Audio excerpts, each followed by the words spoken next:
Hello everybody, my name is Barbara Gumulak and today I'm going to show you how to make an easy and cheap hand puppet, and I will share with you a story how Chipmunk Got His Stripes by Joseph and James Brachuk. This is an old Native American tale from Cherokee tribe, the tale about teasing and bragging. To make two puppets for this story you will need two kitchen mittens, two brown paper bags, two hairbands, scotch tape, white paint or white cover. If you have googly eyes, that's wonderful, you can use them for eyes. So first and most difficult thing for me, it was to draw a face.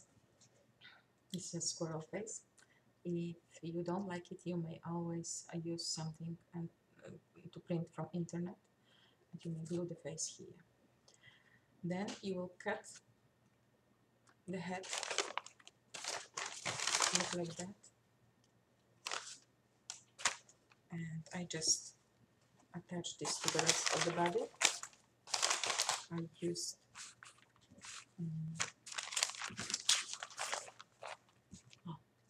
the hairband,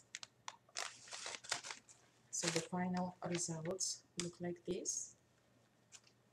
And from the leftovers of the paper from the brown bag, I made a paw with sharp claws, and of course I made a tail from the squirrel. And both puppets look like that. And now I'm ready to tell you a story. Long time ago, when the animals used to talk, there was a bear and a squirrel. One day, Bear was walking through the forest. While he was walking, he started to brag. I'm Bear. I'm the strongest of all animals. I'm Bear. I'm the tallest of all animals. I can do anything. I'm Bear. I'm the loudest of all animals. I can do anything. While he was bragging, suddenly he heard a voice from down the ground. Can you really do anything?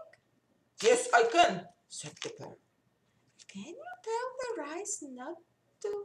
Can you tell the sun not to rise? I've never tried that, said the bear, but I think I can. So the bear faced west. It was this time of the day when the sun used to set down, and he stood tall and he said, Sun, do not come up tomorrow. At these words, the sun started to disappear. You see, said the bear, the sun is afraid of me. He's already running away. But will the sun rise tomorrow? Asked the squirrel. No, it won't. So they both sat down on the pile of stones and waited.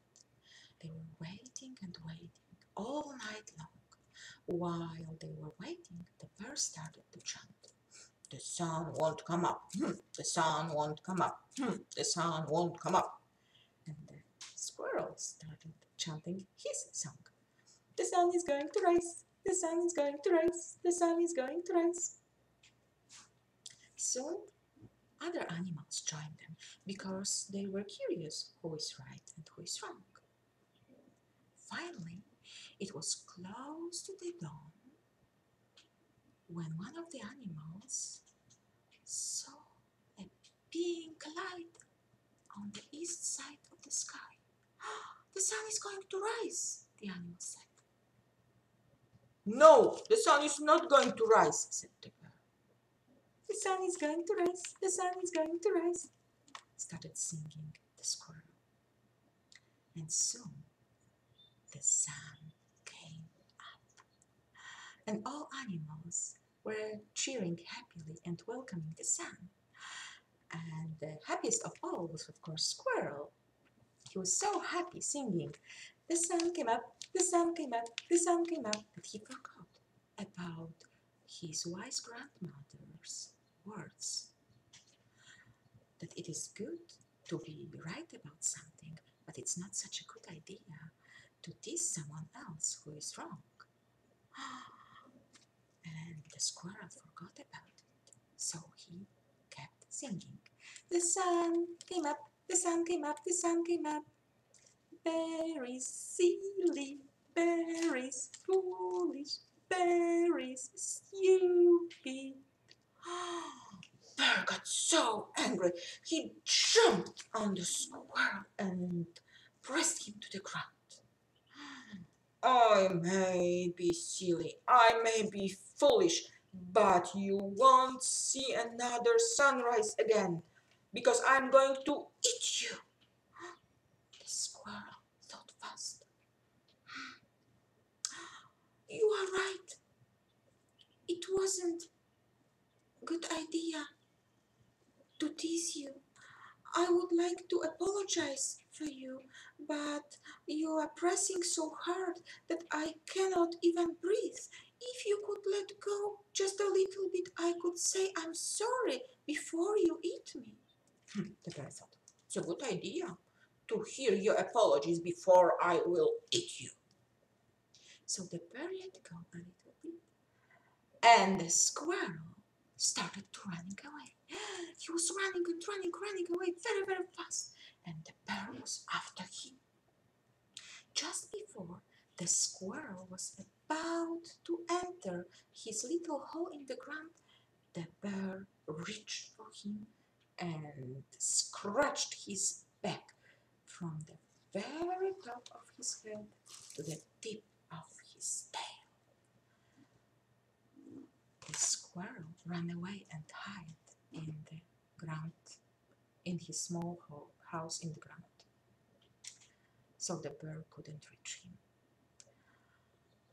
All winter long, the squirrel was curling up in the warm arms of his grandmother until his wounds healed.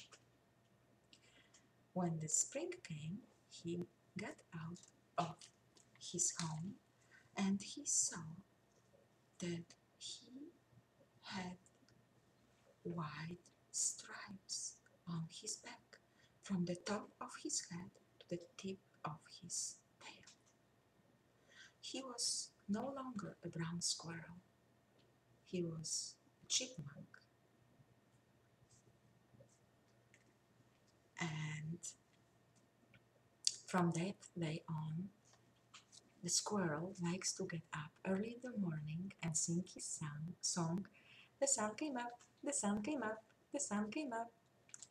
And the bird is the one who sleeps the longest because he doesn't like to wake up and he doesn't like to listen to the chipmunk song because it reminds him that nobody, not even a bird, can do everything. That's the end of the story. And there are two morals from this story. The first one is, it is good to be right about something, but it is not such a good idea to tease someone else who is wrong. And the other one is, not everyone, not even a bird, can do everything. Thank you very much and have a great day. Bye-bye.